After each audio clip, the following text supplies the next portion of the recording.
Why do so many people care about the ocean, but they don't feel connected to ocean conservation? There's a serious disconnect between ocean conservation and the people we want to help conserve the ocean. We're going to be talking about the plastic straw campaign, Ocean Ramsey's upcoming Netflix documentary, and how science communication gaps can really play a better role in filling in people for the ocean, inspire them to help protect the ocean. On this episode of the How to Protect the Ocean podcast, let's start the show.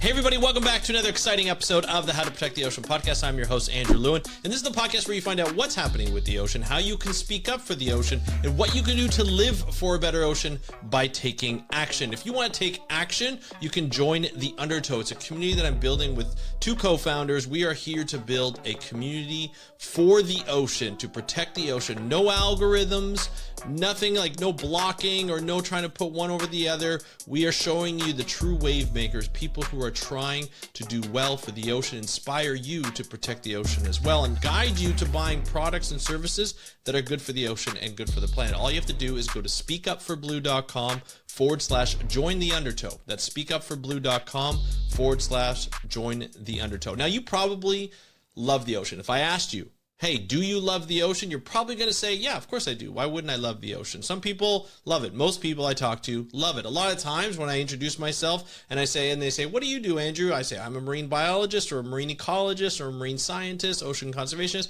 People are like, I love the ocean. At one time when I was a kid, I wanted to be a marine biologist. They get that all the time. So people love the ocean. When you go away by the lakes, or you go away by an ocean and you get to be on a beach and you get to enjoy the ocean. So we know you love the ocean.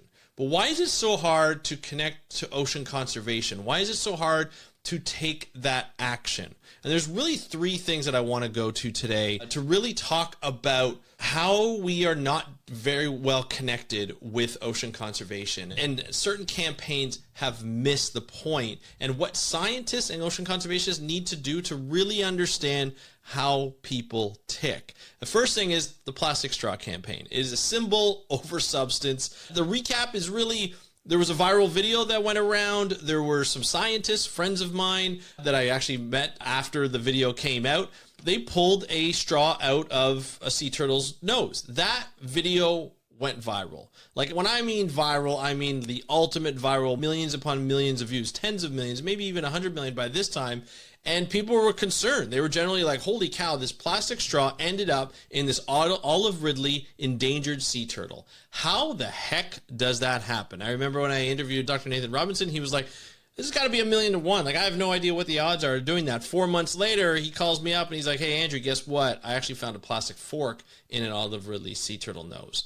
Insane. Like, the amount of plastic that can harm these particular species of turtle with plastic forks getting stuck in their nose is unimaginable at this point. Like, we really don't know. So once we saw that, we saw a huge campaign like all around the world of plastic straws. It became the symbol of the decreased marine plastics in the ocean, right? That was the big thing. It was a huge, huge global movement. I mean, it was easy to understand. It was really easy. It's like, straws are bad because it ends up in sea turtles' nose, and you don't want to have sea turtles have straws up their nose. So we need to ban the plastic straws. That was the big thing, is ban the straw, ban the plastic straw. Easy to understand. It's accessible because there were alternatives that were creative. There was a bit of debate between different communities. So, for instance, there were certain communities who still need plastic straws because of some sort of disability that they may have, and they require plastic straws to have.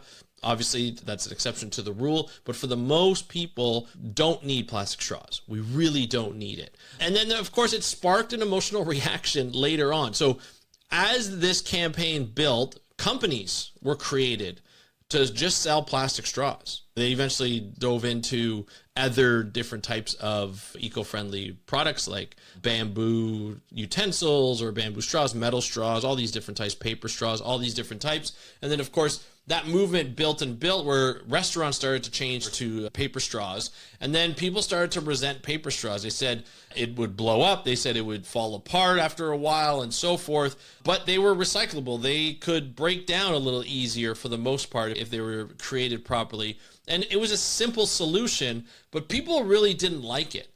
The thing is, it focused on an individual behavior change with minimal impact on ocean plastic. And this is the problem, is people focus so much on plastic straws, instead of using it as the gateway plastic, as I like to call it. You know, when you have the gateway drug, like people use marijuana as the gateway drug to lead to other things, you have this plastic straw. It's a gateway to really understanding our influence and how much we're influenced by using single-use plastics. That's how it should have been done, but there was so much focus on the plastic straw that it got out of hand. And people were getting tired with plastic straws. I remember Clubhouse was an app that I was on. It was a digital app that you could bring in. It brought communities together to have conversations. And I was covering the movie documentary Netflix, which we'll talk about Netflix in a second, called Seaspiracy. Didn't like Seaspiracy, had a lot of misinformation in it. We're going to talk about that in a second as well.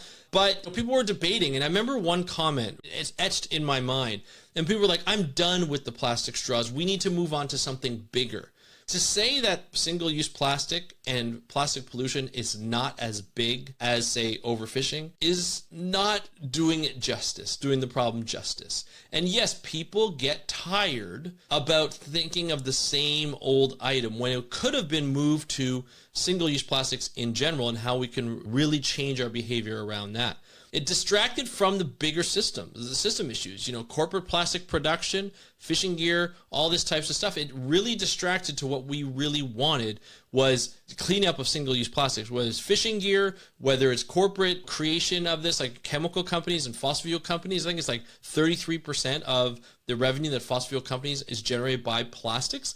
And by creating plastics, it's a petroleum product. So just imagine how much difficulty it is to get that banned or to get that reduced just in the creation. They want you to use plastic products, single use especially, because it's a good moneymaker for them. But it left people like switching to metal straws wasn't doing enough. Like it just not enough that we could really get there. So when ocean conservation is boiled down to a symbol, it risks oversimplifying the fight and disengaging people from deeper action. That's really what it comes down to. Let's take one item, oversimplify it, and let's say if you take away the plastic straw, our plastic pollutions are gone. That's not true.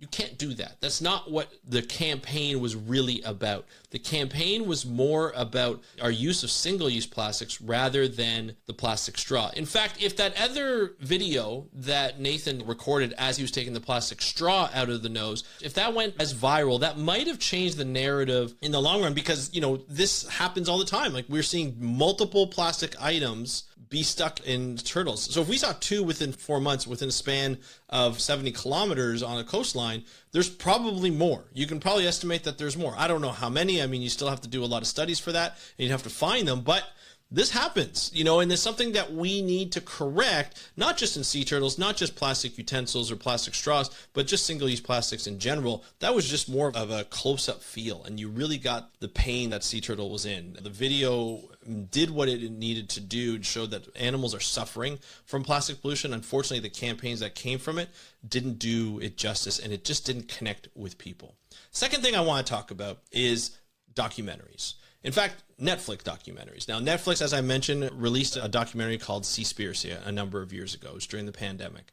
People talked about it. There was a lot of misinformation. Scientists didn't like it. Conservationists didn't like it. They did a lot of people dirty, let's just say. It wasn't really well done. They used really bad journalistic ethical problems in that. They just used bad practices, you know, a lot of times manipulating the conversation, leading them on to say that we're doing something but doing something else and making them look like fools. Not a good sign by this movie maker. There's an upcoming Netflix documentary, and I think it's being released in either June or July. I think it was July 4th or something like that. It's June or July. It's coming up. And it's about an influencer, an ocean influencer named Ocean Ramsey. Now, Ocean Ramsey is based out of Hawaii, and she runs an outfit that has interactions with marine animals. Mostly sharks. She's known for diving with sharks. In fact, you may know her, if you don't recognize her by the name, you may know her of the woman who swam with a great white shark and actually, you know, kind of hooked onto her with her hand hooked onto the dorsal fin and just kind of rode with this shark. Now, her intention is to show that these sharks are not the crazy eating monsters that you would expect to see from a movie like Jaws or the Megalodon or the Meg, you know, that type of shark, where it's just an eating machine. It's a monster. It wants to kill everything in its path. No, Ocean Ramsey wants to show that it's gentle. And we know that sharks are not just animals. They have behaviors, they have characteristics. Each species is different. However, they are dangerous, right? So you have to be careful of how you act around that. Ocean Ramsey is a professional shark diver. She dives with ocean white tips, tiger sharks, and so forth. She's probably had some close calls. Like, did you even see it in some of her videos that she's had some close calls with a tiger shark? It was one of them that I can just think off the top of my head. But she is a professional diver. She remains calm. She knows what she's doing. A lot of the diving that I've seen is free diving, but she knows what she's doing. Whether we think she knows a lot or not, I don't know, but it looks like she knows what she's doing. She's been doing it for years, and she has a mission that she wants to protect sharks. It's beautiful storytelling, which can inspire, but sometimes misrepresent science or oversimplifying conservation efforts. So she's actually been attached to campaigns that are misrepresentation, misinformation. She's known as someone who says, hey, you know what, everybody should be swimming with sharks, or most people should be swimming with sharks.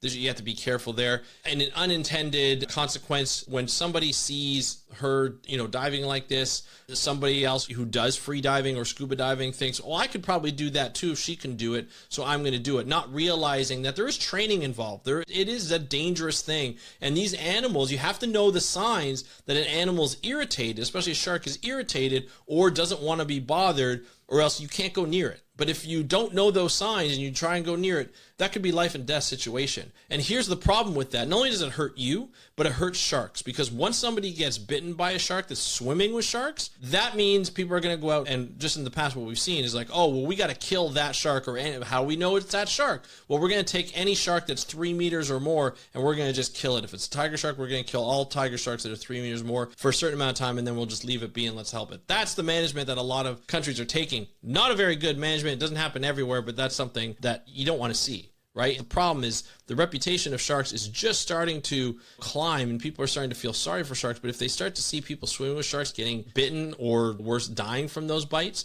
that could be a problem. So while we need more accessible and diverse and community-grounded ocean stories, not just influencer style branding, which could cause problems for other people, right? Also, the rule of thumb when you dive is you don't touch, you observe. You are a guest in the ocean and you observe. You do not touch. Touching could actually cause the animal harm, depending on what you have on your hands. And this is not necessarily just for Ocean Ramsey. I don't want to send any hate towards Ocean Ramsey. I respect what she's trying to do. I don't respect the way she does it. Let's just say that. Or I don't agree with the way she does it. And I think that's an important distinction, right? There are people who are trying to do good for the ocean, and there's no agreement. Sometimes we just don't agree with the way it should be done.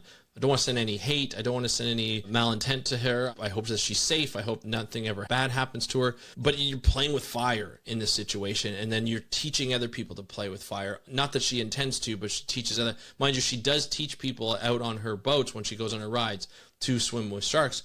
That's a guided tour. Maybe she's there. She can probably, help them a little bit more and it'd be safer, but still, you just never know what could happen there. So there's that influencer type. And then so far we talked about a campaign that gone wrong, that's just not connecting with people. We talk about influencer type documentaries, which is not focusing on what other people should be doing. Like, you know what I would love to see? I would love to see a documentary on Minorities in Shark Science Organization, MISS. They are doing phenomenal things, teaching kids from all different types of backgrounds and women from all different types of background to go out and do ocean conservation, do shark tagging in a safe environment, and be able to inspire them to continue on their journey if they want to continue being scientists, marine scientists, doctors, whatever that might be. The trips that they hold and these educational trips that they hold and these experiences allow these women, these young women, to connect with the ocean and also inspire them to do more for the ocean and be able to follow and be inspired to follow a very difficult path to becoming a marine science and marine biologist. It's not easy for anybody, let alone a minority woman or someone from the LGBTQ community. The MISS does that. I would love to see Netflix do a documentary on this organization because it's a wonderful organization. Okay, so we've talked about those documentaries and what should be done. Now let's talk about just access to science. The way we do science and the way we share science among each other, like among scientists, is through peer-reviewed journals. And these peer-reviewed journals are a long-standing tradition of sharing information across the science world. So if I have a study that I'm doing, I do all the work to come up with the hypothesis, the methods, I do the study, I go in the field or I'm in the lab or whatever, I'm doing the data analysis, I've come up with the results, I come up with a conclusion, and then I basically take that and I put it into a manuscript and I send it in to the journal articles that I think would be best suited for this paper that I've done. And then it gets reviewed, like the magazine gets it or the journal gets it. They send it to 2 to 3 reviewers. They review it. They send it back with their comments. You change based on those comments, and then you resubmit, and then it gets published. The only problem is these are not free. They're not freely available. They may be freely available for students who are in universities or part of academic institutions who pay the hundreds and thousands of dollars for access to these journal articles. But other than that, it's basically $40 US a paper if I wanted to buy it. I'm not associated with any academic institution. So if I wanted a paper, I could go to the author directly and say, hey, can I get access to this paper? I'm doing a story. A lot of times they do. Authors always want to share their papers. But other than that, if I didn't know how to contact the author and they weren't able to share it with me, I would have to pay 30 or 40 bucks US to just get access to one paper. Now think about all the stuff that I cover. It's just not in my budget to be able to do this, right? So imagine like a fellow scientist can't get access to normal articles. Now imagine somebody who wants to protect the ocean. Not only is it difficult for them to read because they're not a trained scientist, so some of the jargon, some of the statistical analysis, they may or may not understand, but also it's not really available because it costs money to get access to it. So not only is it just not like available to the general populations, but it's also not available to most managers. And that's why preprints are a thing, and that's why open access is a thing, which I'll go into another time. But again, it just goes to show that it's really difficult to get access to cutting edge research. And it's really difficult to get it to the people, just furthering that disconnect between ocean conservation and science and the general public, right? We want the general public to engage with us. You know, there's a lot of science involved in engaging the general public to change their behavior or to get on this thought process or theory to say, hey, we need to support this and to talk to their government representative and this. But it's so disconnected that we need people in the middle of the scientists to translate it, to get access to it, to translate it and get it to the public in their own type of way. And there are full degrees on this. Like talk about behavioral marketing, you talk about conservation marketing and marketing in general, psychology and all this kind of stuff where there are professionals who do this, but just the raw access. So if somebody wanted access to these papers, it's very difficult to get a hold of, which doesn't help in the connection to conservation. So just like, why does this exist? Why does this disconnect exist? And the system just wasn't built for public engagement. It was built for research policy and academic credit, right? Ocean conservation often speaks to people, but not with people, right? It's always telling you what you need to do, but doesn't tell you how to help. And the public is expected to care without being equipped to understand or act meaningfully. Right? I talk to people all the time about ocean conservation. People ask me, like, Andrew, where are we at with ocean conservation? And a lot of times we are in a difficult spot. And I tell them ways that they can participate, ways that they can do things, and it makes them feel a little hopeful. But if I don't tell them that part, if I just tell them like, hey, this research said this, or this is what's happening here, and this is what's happening here, they get pretty depressed after they talk to me. It's not fun after people talk to me for certain things, but that's why I try and bring that hope. I'm like, oh, wait, but there's this like citizens of the reef and the Great Barrier Reef that are contributing towards, and you can help, that are contributing towards data management in the Great Barrier Reef. Or we have, you know, a company like Follow where you can buy a bracelet. I don't have them on right now, but you can buy a bracelet and you can track a whale shark, or you can track a dolphin, or you can track a manatee, or even a sloth if you want to do wild things, which I think is crazy to track a sloth because they're so slow, but it'd be really interesting to see where they go, or a penguin and things like that.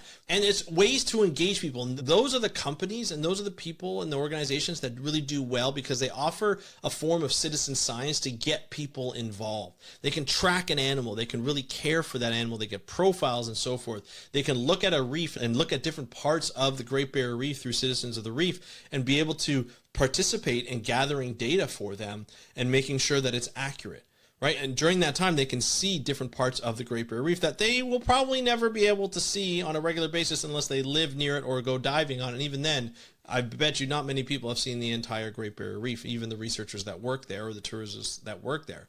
So there's a lot of things that go into it, and there's a lot of hope, and there are a lot of solutions to this, but we really need to stop this disconnect just on the raw basis, right? We need to start connecting more and understand what people want. Try not to oversimplify things, but try and make it so it's interesting to the people. Allow them to participate, right? Involve them in the process. It's just like when we do conservation for marine protected areas, or we have to bring people in from the beginning. Follow them along. There's some great scientists out there who are posting on social media, who are showing the work that they've done either through their PhD or they're doing a study, and they're out in the field and they're showing what they're doing, they're explaining what they've done, and then once the study is done and they're published and everything like that, they go through another campaign of what they're able to accomplish, and people are interested. They're vested in watching that. It's like edutainment at its best, and I want to see more of that. I feel like professors and supervisors should be not just on the academic side, but supervisors on the government side or even on the nonprofit organizations. I should be encouraging people to talk about their work on a podcast or in a video or on a TikTok or an Instagram reel, whatever that might be. Share your information. It's time that we stop hiding everything. It's time that we be transparent like we should have been from the beginning and connect with people about the ocean conservation that they can help with and that they can take part in. That is what we really need to do. We need to get people to support open science. We need to get people to demand better storytelling, and don't settle for feel-good symbols. Get curious about the bigger picture. That's what we need. I want to thank you so much for listening to this podcast. If you want to participate in something, you want to learn more about the ocean and know the ocean, hit us up. Go to speakupforblue.com/join the undertow. It's a community that we're building. We haven't released it yet, but it's coming, and I promise you, you are going to love it. We're going to do talks a couple times a month, like virtual talks. We're going to do in-person talks. We're going to have connection service. It's going to be amazing, and it's all going to be about the ocean. Speakupforblue.com/join the undertow. I want to thank you so much for joining me on today's episode of the How to Protect the Ocean podcast. I'm your host, Andrew Lewin from the True North Strong and Free. Have a great day. We'll talk to you next time, and happy conservation.